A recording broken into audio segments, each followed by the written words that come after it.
can have broadband. I mean, true, fiber-fed broadband. Hi again, this is Lisa Gonzalez from the Institute for Local Self-Reliance. Welcome to the Community Broadband Bits podcast. This week, Chris talks with Dan Olson, General Manager of WindomNet in southwestern Minnesota. WindomNet has served the local community with fiber service. In addition to the town of WindomNet, the network serves nearby communities, creating a regional effort. Farmers, manufacturers, government, education, business, and even residents depend on the affordable fiber service.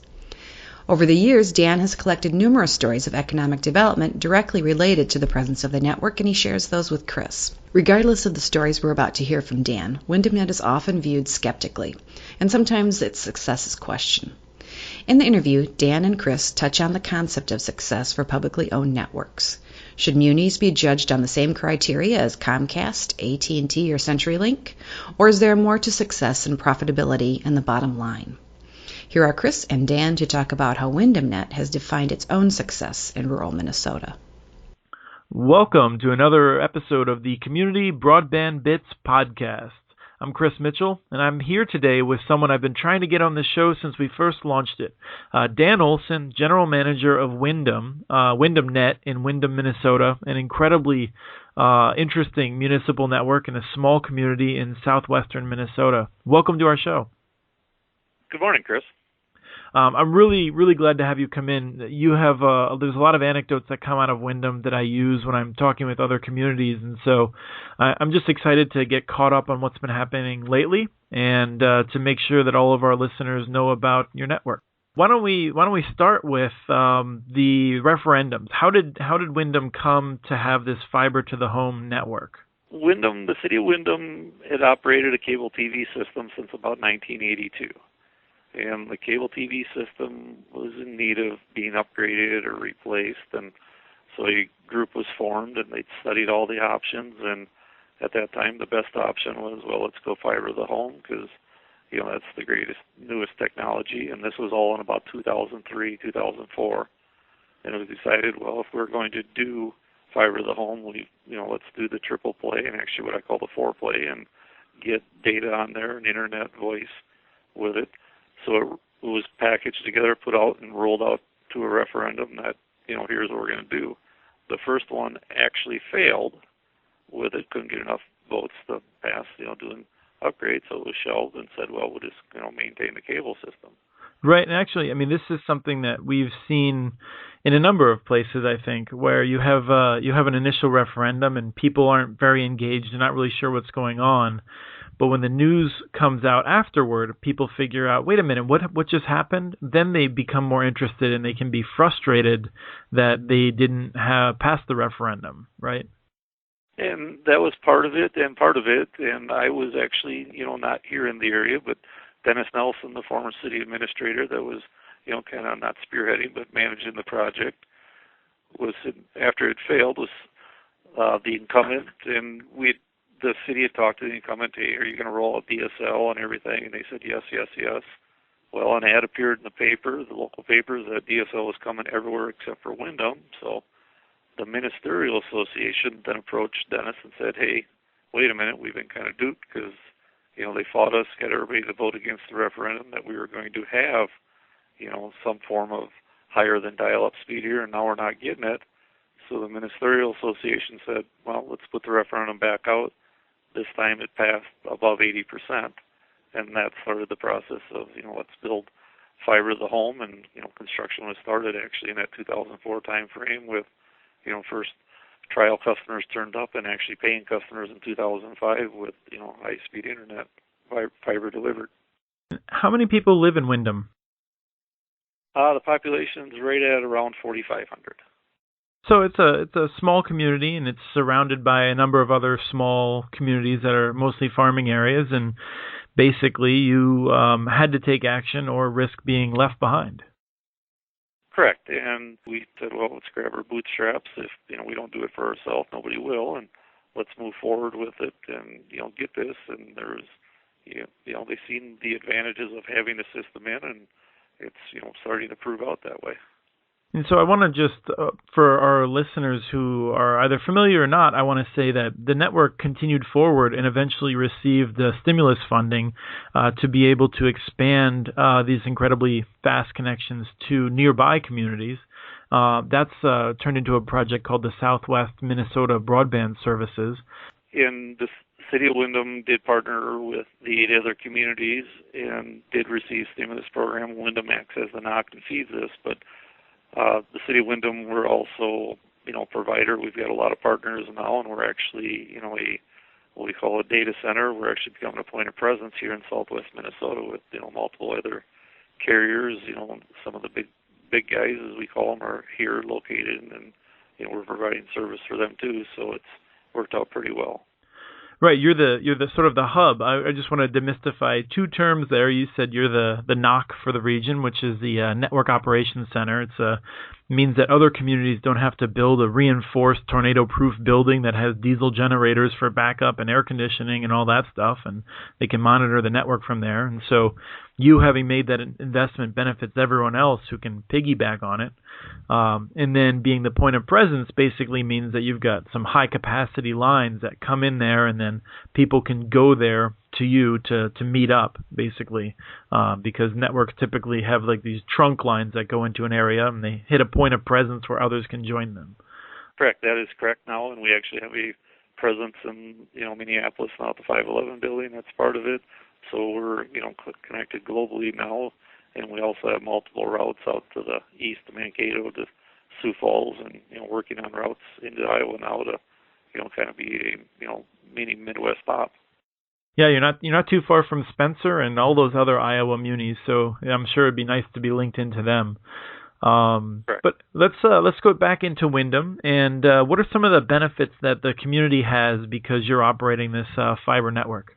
Well, they've had fiber to their homes since 2005, and back then it was a huge leap for them, and broadband adoption it's steadily growing. It's nice to sit and look at graphs over the years of usage, and with it, the other thing is some very reasonably priced service with it.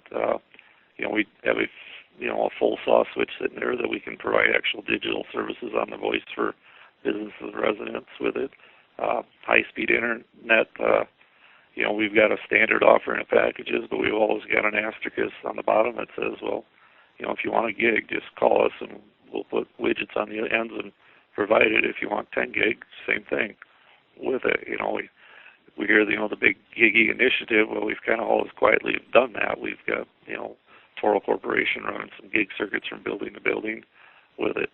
The community is benefited. We price of services with it. We provide services to all the municipal buildings that are city owned here, and basically free of charge for all the city facilities with it and running them, and some initiatives there. Our hospital is able to use us for transport to get to one of their partners. They're a large Sanford affiliate, so we haul their traffic for them now with it. The list goes on and on. The schools, the schools are serviced by a service co-op that is a partner with us, but we actually haul, the services for the service co-op to get there, so we leverage the network to get them. Our schools actually, rolled out iPads to every student now, I believe every student in school, and running up against they need more bandwidth, and we're able to basically provision that for them and coming up here and work with them. So, the economic benefits are huge. We've, created jobs with it. We've got multiple big projects, but we've also anchored our existing businesses that are sitting here with, as simple as, we've got a small gas station that has 3 pumps, that credit cards, everything. They actually have cameras to monitor it. The gentleman can sit out at his home and watch what the employees are doing in there. And with it, if the tanks need fuel, they call over the broadband network and say, hey, send us another tank load of gas. And so it's anchoring his business. It's making ease of doing business. It's there. It's always interesting to me how the economics of these networks plays out, because when networks are judged in the private sector, it's whether or not they're making money. And then you have a network like WindomNet, where you're providing, first of all, free services to the municipal buildings and to the library. And so there's a whole lot of money there that's benefiting the community that's not accounted for. And then on top of that, you have all the cost savings because of the prices that you offer. And then the fact that there's competition means that there's lower prices for even those who aren't taking service from you. And so I think it's really helpful to just run through all those things that you just listed. I mean, the job benefits are incredible, but it's really interesting how these networks result in so many indirect benefits to the community. But I want to actually turn to a direct benefit. There's a particular example that when most people in Minnesota hear about Windom and the municipal network, I think this story's been told a lot. They think of Fortune Trucking, and so. Can you just walk us through what happened with Fortune Trucking and that you sort of came in and were able to work with them and help them out? Fortune Trucking is a wonderful story. It's kind of dear to my heart. And I was sitting in my office one day pushing paperwork around as we do, and the owner of Fortune Trucking called me up, and, I'm aware of the gentleman, and he said, asked me what I was doing, and I said, well, what do you need? And he said, well, get out to my office now. So I thought, okay, what's going on? Did we do something wrong? So I got in the truck and drove out there, and they'd spent a considerable amount of money, and they said about a mile and a half outside of town. They spent a considerable amount of money due to their growth and great success on a new office building and bought a new phone system and everything, and we're getting ready to turn it up, and they bought services from a large provider out in the world, and they couldn't deliver it. And he said, well, we've got all this investment sitting here. What am I going to do? He said, I've got another location, in Roswell, New Mexico. Do I send, the staff down there to work because I can't get services? And I said, well, hang on. So we quickly engineered it and jumped through some hoops and said, well, we'll get you fiber out there, and we'll get you those, digital PRI trunks that you want in there, and some high-speed internet. I mean, they literally track the price of fuel throughout routes, and, trucking nowadays, the brokerage where a load of cheese comes out, and they will get that delivered directly to their buying system, and they can bid it immediately and back, and, we're actually, building them a redundant connection now because, the business depends on it. So we got them up, and we built it. Basically, we were completed in 4.5 weeks. And that was during that time of trying to find a roll of fiber was 6 to 8 weeks out and everything. So we used some friends and favors and got 1.5 miles of fiber and built it and turned them up, and they were able to maintain their presence here and continue to go. I mean, Fortune's continue to grow. I believe they're over that 250 truck mark, and it's an amazing story what they do with technology for the trucking industry. It really is. I mean, first of all, the whole trucking industry now is just itself fascinating with how computerized everything is, and the need for not just fast connections but reliable connections, because if that connection goes down for an hour or two, boy, you're missing contracts, and that's a real problem. You look at the new hour of service laws that have just been mandated on drivers and logs and where they're at and where freight's at and Homeland Security. It's, they've just recently, they've updated their infrastructure inside just to meet these demands. And, trucking's competitive, and yeah, it's simply amazing what they do. Well, in a town of 4,500 people, I mean, that's a pretty significant employer, I'm guessing. Yes, it is, and they employ people, throughout. They've got drivers from all over, and the drivers check in, but their brokerage side of the house is getting large because they do have this ability to maintain weather, maintain contacts with trucks, and maintain direct inter-office connectivity with other offices and with their customers out there. They can hook up through the internet, and customer B has a load of cheese. Bang, it's there on their desk. They can bid it and go and, confirm that order in, real-time manner. For me, this is the salient point of something that came up first that I saw it in a Minnesota Public Radio article in which you were quoted, saying that your business plan had called for breaking even in year 5 of your network. And that was in 2010, and you came within $50,000 of breaking even. Now, some would say, look at that and say, well, that's proof that Windom shouldn't have done it. They lost $50,000. And people like me look at that and think, yeah, $50,000, let's put that on one hand.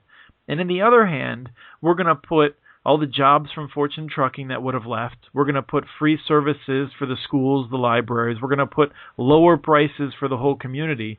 And wow, there's no local leader on this planet who would rather have $50,000 than all those benefits. And exactly, it's very hard to, account for all those dollars that we do in-kind services, and we look at it as infrastructure. We build $3 million. We're building $3 million worth of roads this year with it. We're building this broadband, and part of the story also is our original business plan called for roughly 1,400 drops. Well, we put in 2,200. So you're saying that it was much more popular than you expected with residents. When you're successful, the problem is that you have to buy a lot more capital equipment, and trying to recover those costs, your business model moves out further. And one of our bad points is we don't toot our horn, and we don't have an analyst sitting here crunching numbers constantly and going out to the naysayers saying, well, here, we don't hire a person to look at this stuff and say, here's what it was, and actually nail it down. We're so busy taking care of the people that want broadband networks hooked up and run with it. And we're doing wonderful. We're actually we're governed by a board of the city council. We look at it, we keep rates low and affordable for everybody and try to go it. And it's not about being a huge profit center. Last year we actually made money. We hit it over. I think we're about $22,000 ahead, and that was with taking on a lot of projects and continued growth with it, trying to fund the capital and keep moving forward. So yeah, when they say, well, geez, you lost $50,000. Well, yeah, but we also bought $400,000 worth of capital equipment to put new customers on, and some people can say, well, yeah, when's that going to stop? And we kind of say, well, geez, we kind of hope it doesn't stop the growth, because that means people are moving in and buying those houses and moving in, and we're having to do installs and with it. So it's a good thing. Right, and for people who aren't aware, I covered this in my case study on Bristol, Virginia, BVU, the network, because they had a similar issue where, when you have a business plan and you expect a certain number of people to sign up, well, that's millions of dollars of equipment. If twice that many people sign up, then you need to find millions more dollars to be able to put that equipment on the side of their houses, and that's what you were just describing. It's a hard problem to solve, but you came through it really well. You adjusted the business plan. The network has done far more than breaking even in the sense of all the benefits it's delivered, and so let's get into that right now with some of the benefits you've seen more recently, in terms of companies recognizing that Windom is a great place to get connected to the internet. Sure. And, we look at it, and we've got we're a small town, but we have a great anchor, what I'd say is an anchor company here, Toro, and they have a large manufacturing facility here. They employ, upwards of 700 people in this town with it. I've got a great relationship with their director of information technology there, and we provide him with whatever he needs, and it's ease of doing business. He handles some of the business for other Toro operations here with it. So they're able to, we've got fiber directly built into them. They've got, just because of their success, and they've got off-site locations. I think there's up to 6 off-site locations within the Windom area, and a few out in the SMBS network that we've got 1 gig circuits built back. I mean, it's, the just-in-time manufacturing, if in an inventory and, knowing how many nuts and bolts you have throughout all these locations and needing them back, it's barcode read in, and when a nut leaves, warehouse number 1 heading for the main plant, they know it in real time with it, and that's how they're connected. So, and that goes back to ease of doing business. They're able to get these circuits provisioned by a simple phone call, and we turn them on and go, and they can concentrate on doing the real thing in business, which is, building snow blowers and lawnmowers and, what they sell for product. If a company called up a major telephone company operating in southwest Minnesota and asked for a gig circuit, how do you think that would compare to the service you deliver? Or is it even available? It's not available in our service area that we know of. with it. If they call up and ask for a gig circuit to us at the City of Windom, they're basically, I'm going to be on the phone with them and say, okay, you want where to where? And we start provisioning in it. And typically we've turned them up as quick as same day. Wow. I mean, in my experience up here in St. Paul, the core, the metro core of Minnesota, I can't imagine how long it would take to get a gig circuit. I mean, I'm sure they're available. But the fact that you can do that, turn that around so quickly when, the competitors to you basically can't even deliver that kind of service, or if they did, I mean, I don't know. What we've seen in pricing elsewhere suggests to me that it would be tens of thousands of dollars in an upfront one-time install fee, and then probably $10,000 or $20,000 per month beyond that from a major provider. And typically what we do is we look at it and say, hey, and the reality is, if Toro leaves Windom, we've got bigger problems. So let's make it easy. Let's accommodate them. Let's turn it up. Let's say, hey, let's go over and meet with them and go, what do you want? And let's get it turned up for them. We've got another business here in town, Big Game Tree Stands, for all the people that hunt out there, and their corporate headquarters is here, and they just actually bought another building, spent quite a bit of money, remodeled it, and made it the corporate headquarters. They still have their other building, and they wanted interconnectivity in between the buildings. And we actually turned up basically a dark fiber circuit we did for them there. So, they've got a full gig in between the two buildings with it, and then they buy a 100 meg internet service to feed those buildings, but interconnectivity-wise, and they can do their data back up to the other buildings here, plus we do their voice and everything else. And, we just had their remodel, and we were in there and provisioned everything. So the day they moved, everything was transferred to the new building, and it all took, it just took place. Are there any other examples of this economic development you want to run through before we end the interview? We have a very nice development. The Windom Economic Development Authority owned a piece of property, 80 acres, it's in the city limits, just on the north side on Highway 71. We had Fast Sprayers decided to move to town and actually expand. They're going to keep their presence that's out in the country, about 10 miles probably to the east of us here. And we're building a very large building. Whether it's in building process, we actually widened the State Highway 71 to 5 lanes for turn lanes and everything. Put in infrastructure, sewer, water.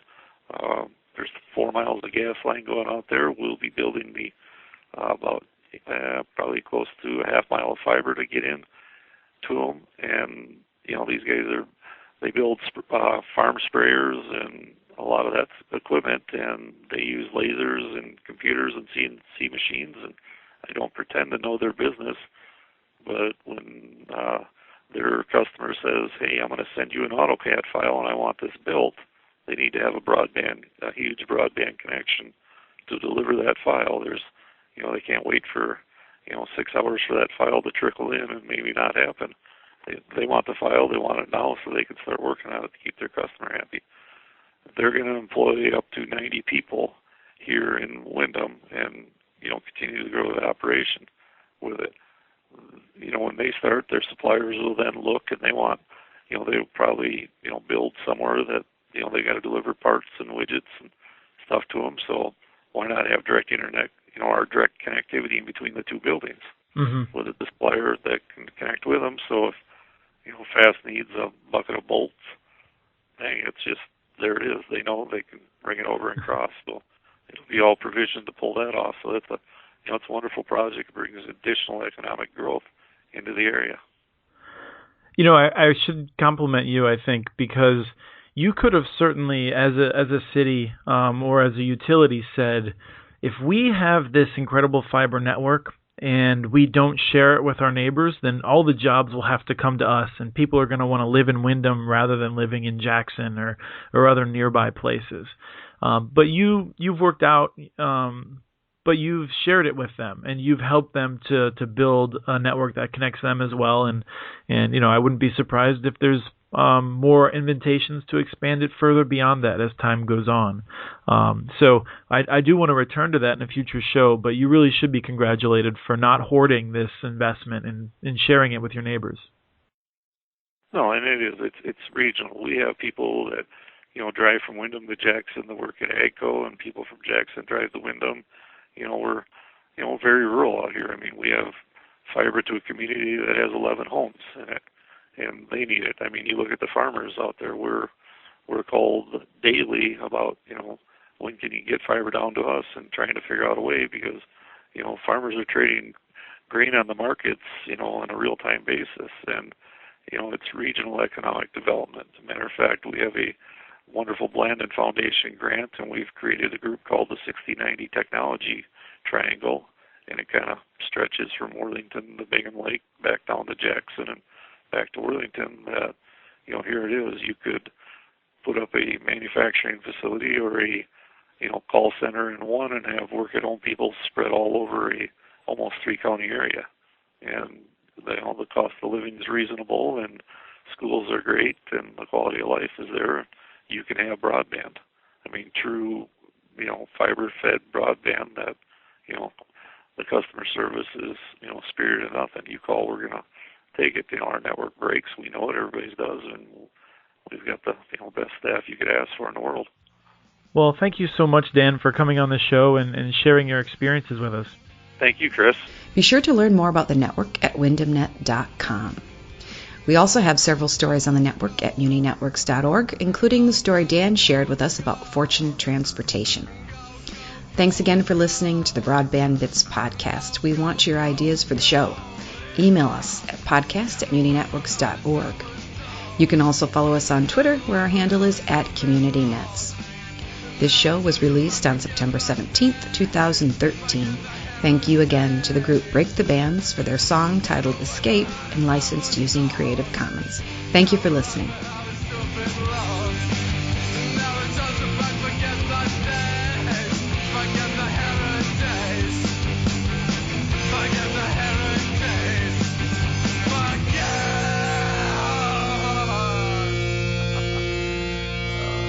A shadow